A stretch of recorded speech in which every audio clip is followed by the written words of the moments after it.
You ask Tiger to solve. This deals with linear equations with one unknown.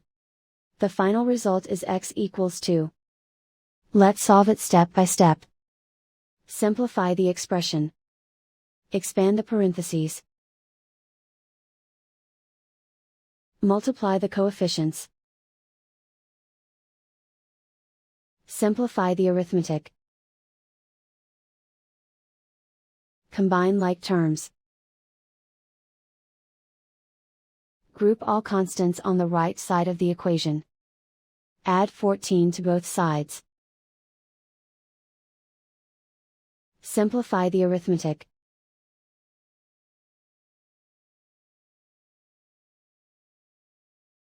Isolate the x.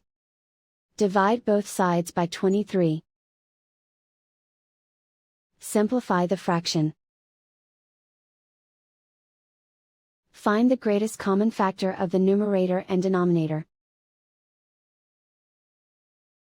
Factor out and cancel the greatest common factor. And so the final result is x equals 2.